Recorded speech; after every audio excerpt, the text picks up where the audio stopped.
Well, hello and welcome. It's in the 80s. We're in the 80s. That's what we're doing. Episode number is in the 80s. My name's Roger, and I'm your host, and I'm also I deal with suicidal thoughts a lot, especially. It's always when I'm having a bad day. It's not like when things are going good. That'd be a awkward time to think about it. So when I say I'm having a bad day and I think about it, that's kind of obvious. But I'm going to say it anyway because I don't have a vocabulary that allows me to use different words. So, but I am not in any way, shape, or form a professional, mental health, or really anyone you should be like basing life decisions on at all. And I mean that at all. So, and honestly, obviously you see, this is the next one. The hummingbird painting was finished. I'm kind of going fast and furious for a little bit because I have a little extra time, being that it's summer and I'm not as busy because everyone's out doing stuff, and so I have a little bit more time. Paintings go a little faster, which is fine because I need like 50 of them or something. I know I got to cover a lot of wall space coming up in October for a art show, and so I'm kind of getting on it. And this one is just a stupid, like, I don't even know what to call it. But a while back, someone stuck a banana on a canvas, or maybe it just been on the wall. I don't know. But someone paid like $100,000 for it, or some ridiculous amount. It was a real banana duct taped to a picture, and then that was art. So anyway, it was this thing that's like, honestly, it looks like someone just didn't want to lose their snack and decided to paste it to the wall so they didn't forget it. And it was handy. I just tape a banana to the thing, and that way the banana, anyway, it's not my job to figure out what art is or what it isn't. I personally wouldn't pay more than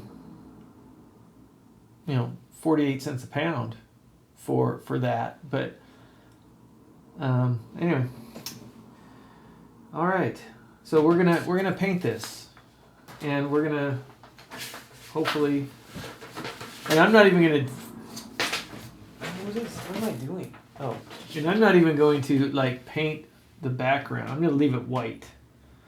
I'm gonna get it dirty first, and so I'll probably have to put more white over it to act like it's a blank canvas.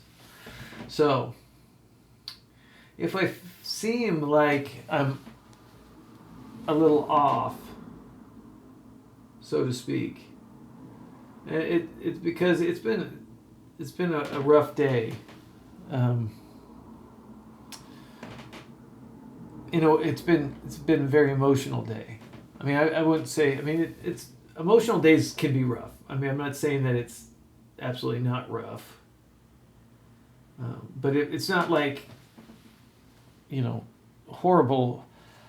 Let me just talk, and you make your own conclusion, draw your own conclusion. So, I saw my son today for the first time in a while. I want to say a year, but my wife says it's only been like 9 months or something like that. And honestly, I can't argue that because I don't know. Time just has a way of escaping my, things that are a long time ago don't feel, and things that, anyway, I chronologically, I'm chronologically challenged. Let's just leave it at that. But it's been a while. Either way, whether it's 9 months or a year, that's a long time to not see your son, especially when he lives less than 3 miles from you. And for those that don't know the story, I'm going to talk about it. My son Josh is severely autistic. He's totally nonverbal. He's never actually said anything to me. At one point, I thought he said "Dad," and this was a long time ago. I was still in the service. I was in the reserves at that time. I got out of active duty, and I was in the reserves, and I came home from a weekend duty, and when I walked in the door, I kind of surprised him, and I thought he said "Dad." I like to think that he said that. I couldn't prove it in court since he's never said anything else. But for years, just to give a backstory, for years, for many, many years, his autism, and he was one of the worst cases in the state for a long time, according to the people who were evaluating him, and kind of as we went through school, and he had a IEP, which now he has an ISP, but that's what we were told, is that he was one of the most severe cases in the state, and I believe it because he's totally nonverbal, and he was hyper aggressive. We couldn't, for the longest time, it took us years and years and years to figure out some kind of med plan that would work for him. And in the meantime, he was always very violent, and I would catch a beating. Maybe not every day, but at least 4 or 5 times a week. His frustration would just boil up, and there was little warning. He would make a noise like he was getting upset, and then it would be on. Well,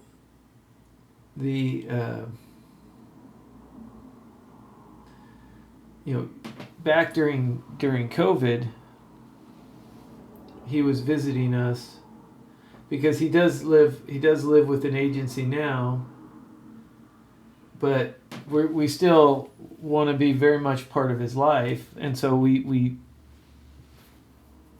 get him all the time. Matter of fact, right now, he's with my wife at our home having a visit. And that's why I went and I talked to him while he was there when he first got there. At the first, because that seems to be a very stable time for him when he comes home. So yeah, that's all I could do right now. I did measure it because I don't, getting scale, it's like, do I know? I mean, it's banana size, but it's like I had to double check. well, how big's a banana? And I understand that there's a correlation between body part of anatomy and anyway, the average banana is between 6 and 7 inches long. The average. And this is 6.5 inches. So I just want to know how big to make it.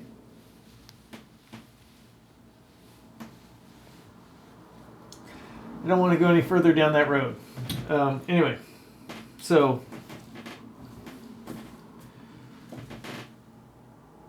yeah, so he's at home right now, but for a lot of times, I mean, and so he was the trigger for my PTSD when that showed up, and that was back in 2020 when it initially started. And I got some therapy for that to some degree, and so I would still be around when he would come over, but then it got worse and worse, and it got to the point where I couldn't be around him at all. I mean, honestly, I couldn't even be a part of a conversation that about him to any, like, his behaviors and stuff, because it just, the idea would trigger me. So a while back I started and I was supposed to go actually to a therapy before I was going to go meet. I had a therapy appointment today, and I had actually pulled into the therapy office, and I got a phone call saying, "Oh, she's not going to be able to meet with you. She had a family emergency and has to reschedule." Well, I mean, I was hoping that that would be like a good pregame. I'd be able to pregame with my coach, about like how to deal with it. It's a pretty significant situation. But that was, and I mean, I get it. Emergencies happen all the time. And so I'm not upset that there was an emergency and that, well, I mean, I hope everything's fine. I mean, isn't that just like when that, oh, you're having an emergency, what about me? And I don't want to be that person. It's just, this was kind of an important situation, and I kind of needed that, like, energy, but it wasn't there. So, I mean, I rescheduled my therapy appointment, and I moved on.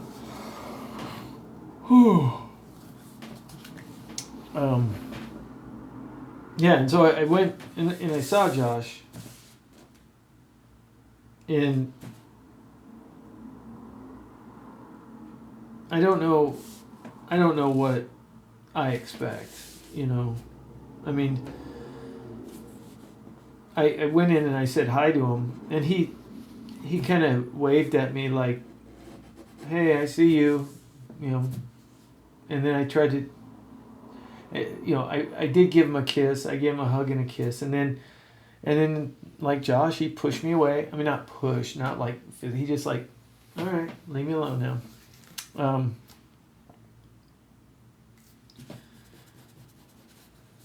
And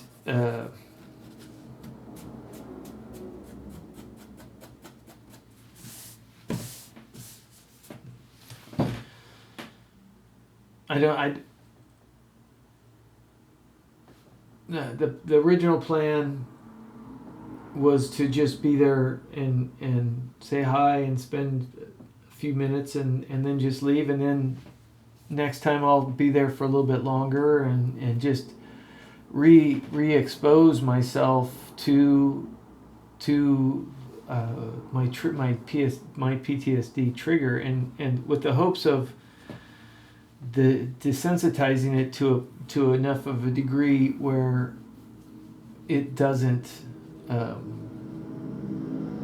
impact me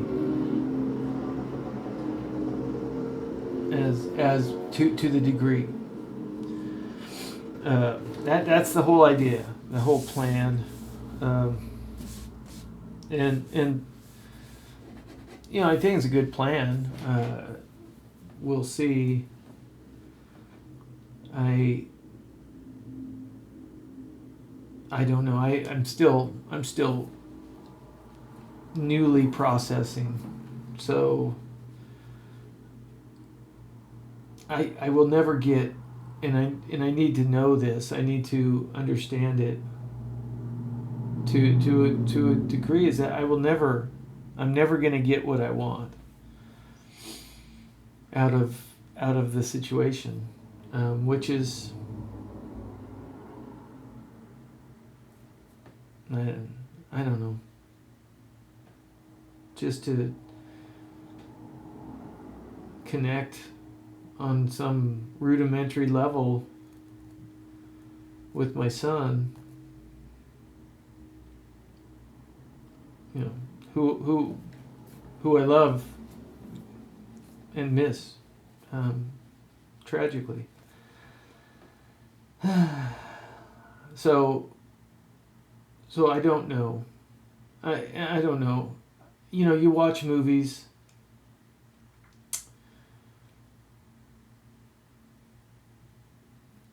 and that moment at the end when it all comes together. All the work and all the suffering and heartache and things, and then when there's a moment at the end that it works out,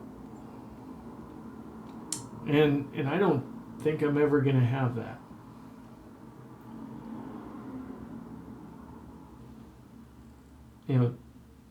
That kind of connection, that kind of moment. So anyway, more is gonna happen. I mean, it's gonna continue. I'm gonna continue doing the work I have to do, and I'm gonna continue being there every week. Hopefully a little bit longer and a little bit, less stress and less anxiety and about what could happen. And then we'll just see. That's at the end of the day. That how many times I hate saying that. I hate saying at the end of the day. That's one thing, and I say it all the time. I say it. At the end of the day, I'll have said at the end of the day 5,000 times.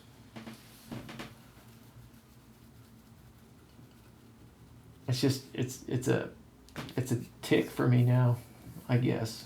It's a neurosis. I have to say at the end of the day.